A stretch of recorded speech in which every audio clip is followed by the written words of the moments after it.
Today's star doesn't have a lot in common with other young actresses. I mean, sure, she has the looks to play a romantic lead, but inside this foxy redhead is an extraordinary physical comedian trying to stumble her way out.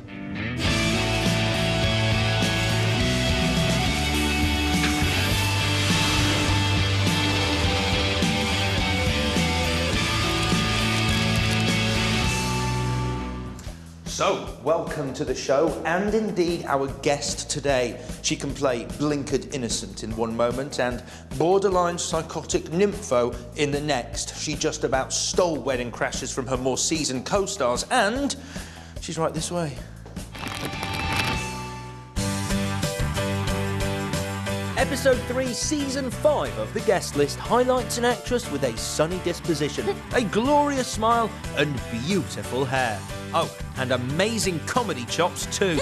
With Scottish roots and an Australian upbringing, she possesses an inhuman amount of natural charm, which is clearly present even when she's an animation. Far out. And I'm very happy to be joined by her on The Guest List.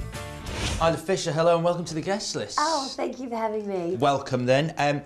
So, being a Scottish Australian and having spent a large amount of time living here in the UK, do you feel a certain affinity with this country? I do. I love it here. I love it here. I mean, I'm Australian, but I definitely, I get excited by all the stuff that everyone else does here.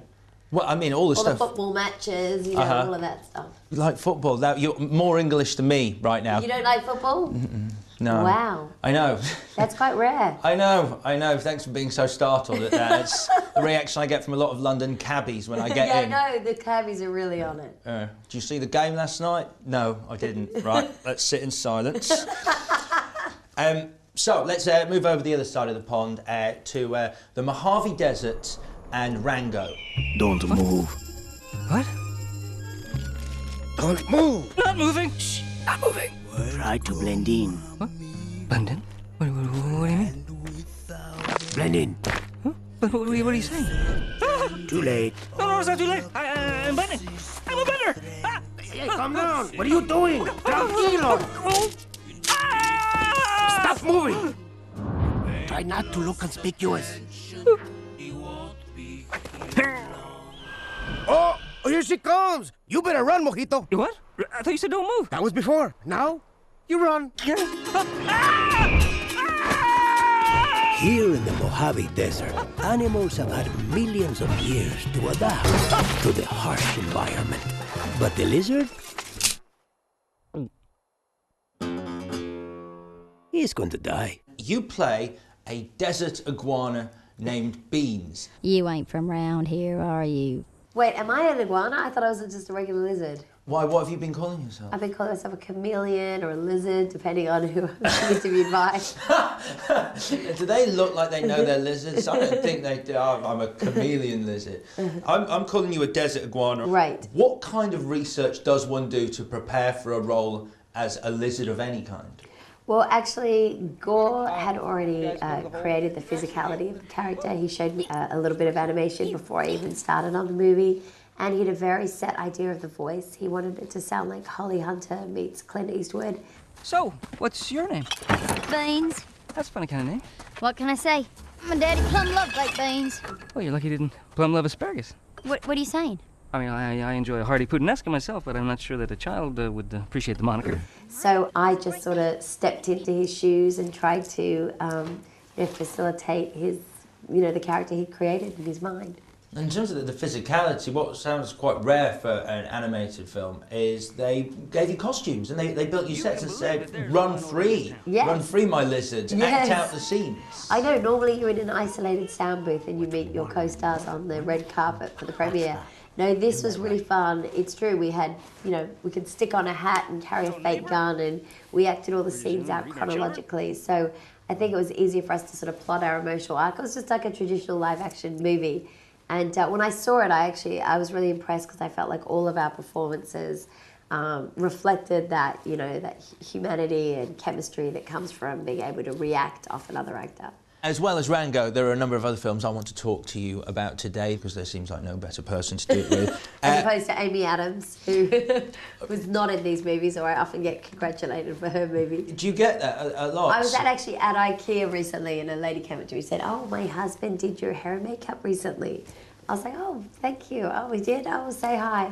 And she said, "And you're wonderful and enchanted." Oh my God, I didn't want to correct her. A while ago, although you wouldn't guess it today, I used to have quite long hair, wore a lot of eyeliner and wore skinny jeans. Russell Brand? Yeah. Yeah. Hilarious. All the time. And I used to take credit for his work and sign autographs as him, which was a lot of fun.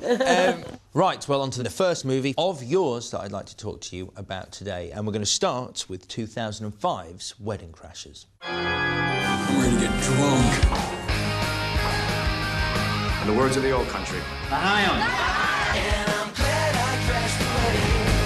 It's better than the credit. I can't get a kid when we Don't ever leave me, because I'd find you. This was the movie that I guess really put you on the map. And Definitely. when you saw this character, the character of Gloria, this sweet but clearly slightly psychotic person, was that a dream role to get for you? Yeah, I mean, everyone wants to play a bipolar nymphomaniac. I mean, there's no other role that you can have no inhibitions. You know, I could do anything within a scene and no one could rein me in. It was quite fun. I always knew my first time would be on a beach. First time? We're gonna be so happy together. I love you. I'm sorry? I gotta get out of here pronto. I got a stage 5 clinger. I need some alone time with her. I'm terrified of this broad. There you are. Hey! We're all going back to our little place on the shore, and it would be so great if you guys came. Really? Oh, I'm gonna run it by my dad. I mean, you're there alongside Owen Wilson and Vince Vaughn, who are great together on screen. And then there's Christopher Walken, who plays your dad. You know, she's not just another notch on the old belt. Don't even wear a belt. Beltless. Yeah, Christopher Walken, that was pretty awesome. Yeah, that's so cool. I know, I love him from True Romance. And he was so great in that movie. He is. And I mean, in terms of like, it's a funny film and it's very bold with its sex comedy. Yeah, it was a sex comedy. It was, and now there's a bunch of them, from 40-Year-Old Virgin to Superbad, but it was the first of the genre, really. It was like the 80s, there were loads of sex comedies, weren't there? Like Porky's and Revenge of the Nerds, and then there was a spat of, you know, comedy was really clean, and then out came Wedding Crashers to filth it all up. That's fun. That's nice. Time out. My leg's cut and bleeding. It kind of opened the door for all these I did my movies. dad proud. Just what he wanted in his daughter. Has he seen No, it? he knew it was a body double. I told him. I said, "Don't worry, Dad, you are going to see some bazookas, and they're not mine." Okay. Was he happy with that? Did that make it less weird? I don't know, but when I saw the movie, I thought, does anyone believe they're mine? They're clearly plastic and massive. Like, they were D cups or something. I don't know. Yeah, I totally didn't believe they were yours. I saw right through those. It did well, though. For an R-rated comedy, I mean, the studio at the time didn't expect it, because it was released in July. Like, The Island and Fantastic Four were sort of kicked to the curb by this comedy behemoth. What do you think it is about this film that just appeals to people? Honestly, I think that the chemistry between Vince and Owen is really unique, and a lot of it was improvised. And I think this was slightly before the Apatow-esque, you know, film genre had begun. So we were used to seeing very scripted, traditional comedies, and here was something fresh, and it was lit beautifully. So it gave the impression of watching a dramatic movie that is classy, and but it was also filthy fun and didn't take itself seriously. Okay, what's our backstory? We're brothers from New Hampshire. We're venture capitalists. I'm sick of that. Let's be from Vermont, and let's have an emerging maple syrup conglomerate. Wait, that's stupid. We don't know anything about maple syrup. I happen to know everything there is to know about maple syrup. I love maple syrup. And my favourite cameo is that of Senator John McCain. Yeah. You know, if only... So random. Yeah, if he traded on some of that film's popularity, he'd go, look, I know some of my policies are outdated, but I was in the Wedding Crashers. Yeah. He might be president now. Yes. Unlikely, but Yeah. maybe. Ridiculous comment, actually. Yeah. I'm just trying to make you feel better. Let's move on to a movie from 2007, which is completely different in tone, and it's The Lookout. I wake up, I get dressed, I take my meds, I take a shower. Why are you taking pictures of a bunch of banks? Because I'm gonna rob one of them. It's the most important job of all. The lookout. I have the money, I have the power. I love that it was sort of a film noir, and I love that it was, you know, it had a bank heist, and plus Scott Frank is such a wonderful filmmaker and such a beautiful writer, and the language was so special, and we shot it in such an incredible place. This is a really interesting film, and it's a fascinating film. What actually attracted you to playing the part that you play in this? Just the fact that she was a femme fatale, but not in the traditional sense. She was someone who didn't have a strong sense of her own identity and was very lost, and I thought that fragility and confusion was interesting to play. My friend would like to buy you a drink.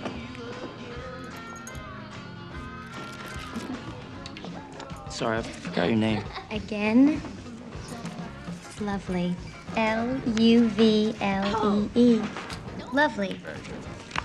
Now you remember me. I mean, I don't want to generalize, but most actors are attracted to complicated characters because, you know, then you can get your teeth stuck into something and it's just more interesting than playing, you know, a normal person. I certainly don't play normal very well. Let's talk about Joseph Gordon-Levitt, because here's a guy who he's playing somebody with a mental illness. He's no short-term memory. And from what I've read about him, he's a very methodical actor. He's a totally method actor. He has a complete opposite technique that I have, and we approach it completely differently, which I found fascinating. I mean, he only listened to one soundtrack throughout the entire shooting of the movie that his character listened to, and he was always doing push-ups before scenes, and he really kept himself in the zone, and I think he's a really talented actor and a face to watch, and I have high hopes that he'll, you know, be forever entertaining us with different, diverse characters. I'm sorry, did I embarrass you? It's just the way you talk to people sometimes. It's obnoxious. How do I talk to people? Like that waitress right now, where you hit on her. Come on, man. I have been turned down more times than the beds at the Holiday Inn. That doesn't keep me from trying. Why? Has it ever worked? Oh, Jesus. Moving out. When? I don't know, but soon. Well, the internet is a spin at the moment about The Dark Knight Rises, and yeah. I don't know whether you take any interest in that, but... I do, I'm excited. I think he's going to do a great job. Yeah, so do I, but who do we think he's going to play? I mean, at the moment, it's... Catwoman. That's who he's playing, right? This is his greatest stretch ever. He's committed to the role. He's having latex butt enhancers put in right now. Do you know, he's so pretty. He's such a pretty man. Wonderful kitten. Yeah. I'd enjoy him as Catwoman, Yeah. which would ask myself loads of questions that I don't want to answer. But, yeah, he's... I'm slightly lost in reverie there. And you play Lovely Lemons, who was a dancer from Wet Willies, yes. which is already great. Yeah, great. Again, I'm just concentrating on the movies that make my dad proud. So if we could just expand on the fact she was a stripper. Yeah. Yeah, she was. Lovely. I mean, it's a great name. It sounds like one of those names that, you know, when you work out what your porn star name would be. Yeah, which is always your first pet and your street, right, that you grew up on. First pet or mother's maiden name. Oh, but I think they've changed it to street so people can't get into your bank account quite as easily. Yeah. Mine would have been Puss Longthorn. Oh, that's a great one. Thanks, yeah. Yours? Oh, mine isn't so good. It's Muesli Salisbury. It's not great. That is great. What are you having for breakfast? Muesli Salisbury. You really should watch that in the evening. Right, that is it for part one of the guest list, but join me in part two when we're going to be talking through some more of the films of Isla Fisher. See you in a moment.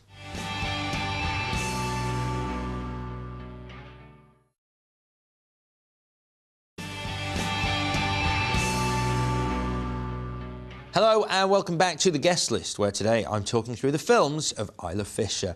And now we already spoke about your latest movie, Rango. It's a very Johnny Depp kind of film, because from the minute I saw the poster where he's in the Hawaiian shirt, I immediately thought Fear and Loathing in Las Vegas.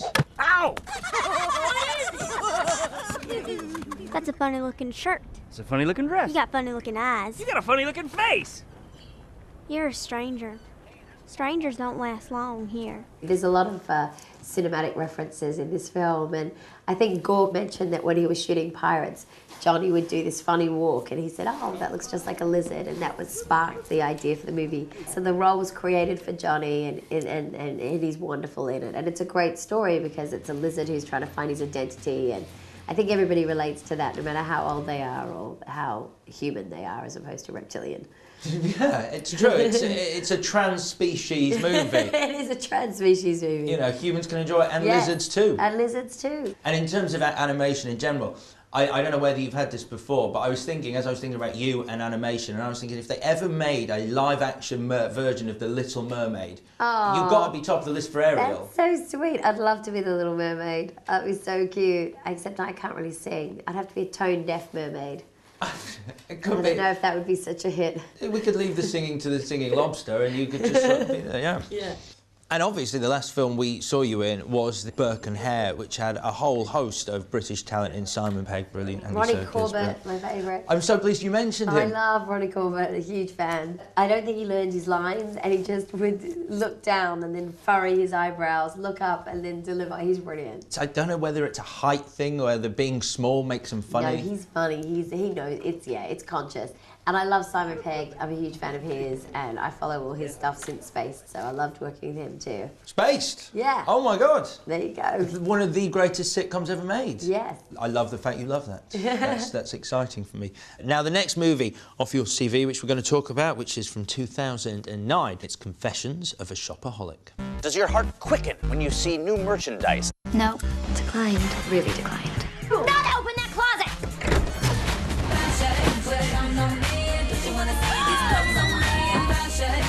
Isn't she a babe? I'm Rebecca Bloomwood and I'm a shopaholic. This is a let. Is this where you should be? Oh, yes. It's a really interesting film because on the one hand, it's an out-and-out comedy. Yeah. Just put it down and sit. And on the other, it's a look at... Cautionary tale. Right, about, you know, getting into debt and living on credit. We filmed this movie without having any idea that the recession was going to hit. You know, this was just a funny, light shopping movie. 50% off? Do I need these? Do I need these? Do I need these? No. Ginny, put your boots! Oh, I'm so sorry. I had him first. I know, but you put them down. No, I know I did, but I saw him first, so I'm gonna take him. Yes, but then you took your hands off. Give me the boots and no one gets hurt. Get me! Get me the boots! I want him! Look, there's a sale of Burberry! The oldest trick in the book. That's a turkey! Get me the boots! I waited in line all morning for this. The whole world was revolted when the economy crashed, and it was just a very odd time for us to come out. I became kind of the face of capitalism. What do they call it when an animal rights person gets trampled to death by a cow? I don't think there is a word for that. Ironic. Ironic that Rebecca Bloomwood is advising people on how to handle money? The physical comedy, I mean, you're a hugely talented physical comedian. Hey, hey, hey. How you doing in Finland? Onpa hauska tavata toinen suomalainen täällä. Entäs sä?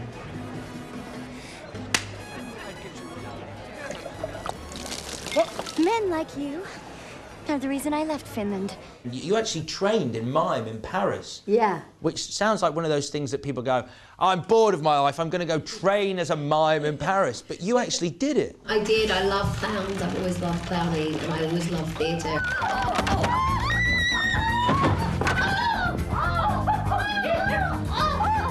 Sorry. Oh, please. Oh, no. This is based on a hugely successful series of books. Yeah. Did you like the books beforehand? I did. Was a big fan. Always a big fan of Sophie Kinsella's work. You were an author yourself at 18, weren't you? Yes, I did. I wrote a couple of children's books of teenagers. Teenagers' books. That was, you chose acting over literature. No, I went with the one I was better at. Okay. I don't think I was particularly great at. I haven't had a chance to read the books.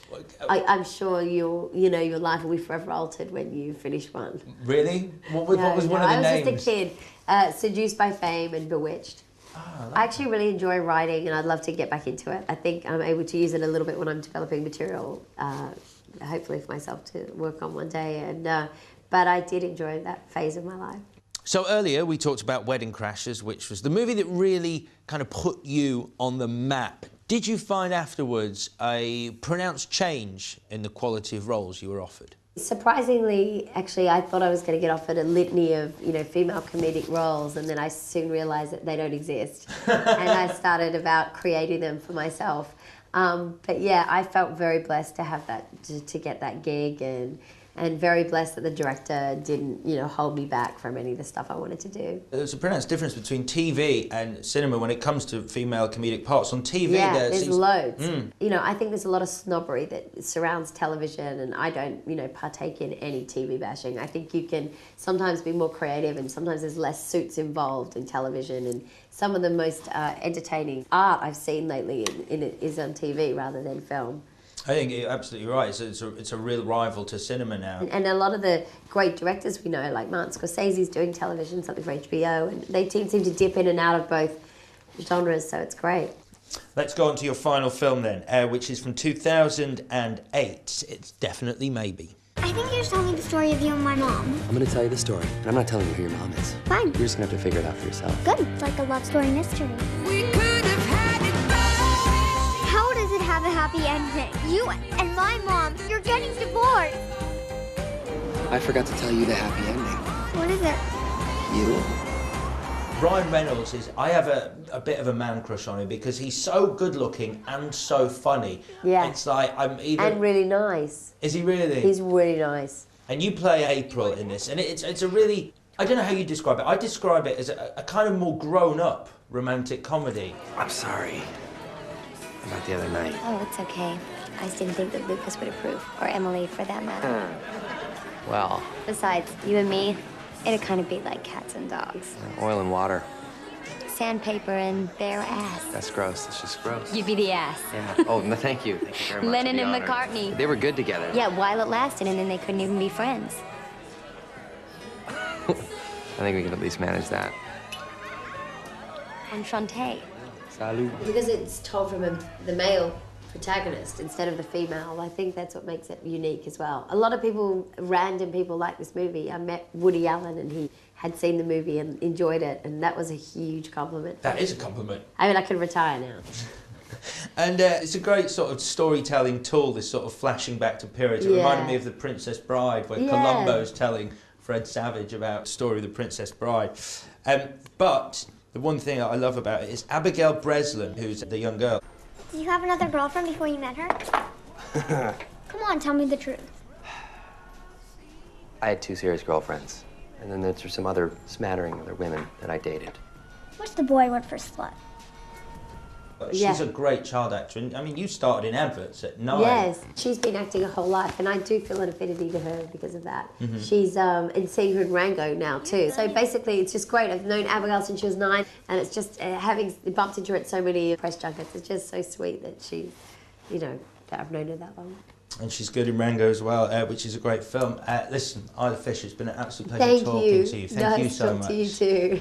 So there you have it. The beautiful and talented Amy Adams. Isla Fisher, that could have been awkward. And that is it for another guest list. But join me next time when I'm going to be talking to one of the stars of the 80s Brat Pack movement, the one and only Emilio Estevez. I'll see you then.